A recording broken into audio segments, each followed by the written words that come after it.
साथ अब metal focus के प्रिंसिपल कंसल्टेंट साउथ एशिया चिराग शेठ जुड़ चुके हैं। चिराग, शुक्रिया साथ जुड़ने के लिए।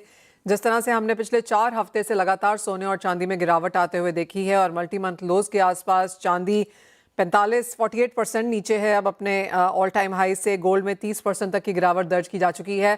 अगर हम टेक्स्ट बुक के तरीके से देखें तो हम एक बेयर टेरिटरी में अब यहाँ पर हैं। आपको लगता है यहाँ से और कुछ गिरावट देखने को मिल सकती है? देखिए मनीषा, फिलहाल तो प्रॉब्लम ये है कि गोल्ड जो फेयर ट्रेड था अब डॉलर फेयर ट्रेड बनते हुए दिखाई दे रहा है, और प्योरली बिकॉज ये ऑयल ड्रिवन एक इन्फ्लेशन जो है, तो उसके अंदर सबसे पहला रिएक्शन ये होता है कि डॉलर खरीदे क्योंकि इंटरेस्ट रेट हाई रह सकते हैं, तो उसका ऑब्वियसली एक खामियाजा गोल्ड पे देखने को मिलेगा। बट यहाँ पे दो इम्पॉर्टेंट चीजें हैं जो समझनी जरूरी है। एक है कि सेंट्रल बैंक जो बायर्स थे, अब ये अनुमान लगाए जा रहे हैं कि शायद क्योंकि ये वॉर थोड़ा बहुत लंबा चल सकता है, तो सेंट्रल बैंक्स के पास जो कैश अवेलेबल है वो उनको इकोनॉमी में पंप करना पड़ेगा और उनकी बाइंग कई हद तक थम जाएगी। और तीसरी बात, एक जो अटकलें लगाई जा रही है कि मिडिल ईस्ट के जो सेंट्रल बैंक है शायद वो they would be forced to sell gold.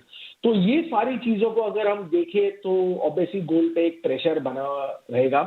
हमारा फोरकास्ट ये था कि हाईज में हमारा मानना था कि $5,500 इस क्वार्टर के लिए, और लोज में $4,300, शायद ये एक रेंज देखने को मिल सकता है। यहाँ से शायद और $100-200 की fall I would not be surprise. But risk reward ratio मैं कहूँगा अभी भी गोल्ड के लिए फिर फेवरेबल हो जाते हैं। इनफैक्ट अगर $4,000 के आसपास गोल्ड ट्रेड करता है तो अगर $100-200 यहाँ से पकड़े चिराग तो 4300 के लेवल्स हैं। आपको लगता है $4100 अनाउंस तक सोना जा सकता है? देखिए, जिस हिसाब से ये वॉर एस्केलेट हो रहा है, जिस हिसाब से चीजें चल रही है, तो जरूर शायद आपको एक और $100-200 की फॉल देखने को मिल सकता है।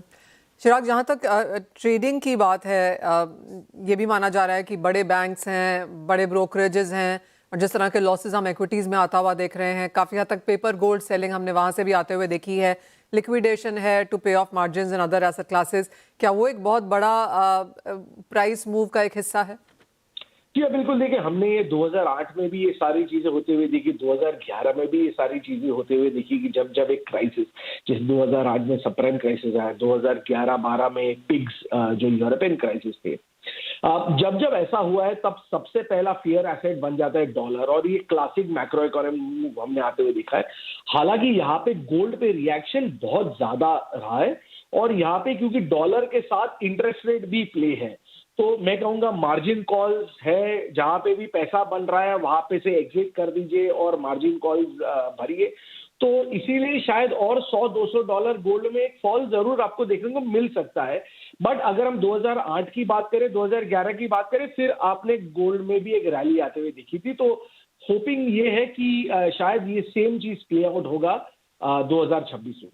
चिराग, अगर ये सिनेरियो लें कि अच्छा रेट कट नहीं होते हैं, ये पूरा साल ऐसे ही निकल जाता है, और शायद जिस तरह की 50% प्रोबेबिलिटी के है कि शायद एक रेट इंक्रीज होता हुआ हम देखें, अगर ऐसा होता है तो इन दैट सिनेरियो फिर सोने को क्या होगा?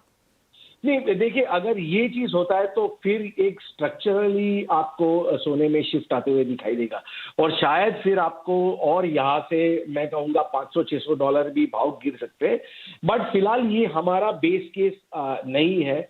हमारा बेस केस ये है कि शायद ये वॉर लंबा ना चले, बिकॉज अभी हम देख रहे हैं कि this is not helping anybody, और डोनाल्ड ट्रंप भी एक वे आउट चाहते हैं। आप देखेंगे हर दिन एक नई कमेंट्री आती है।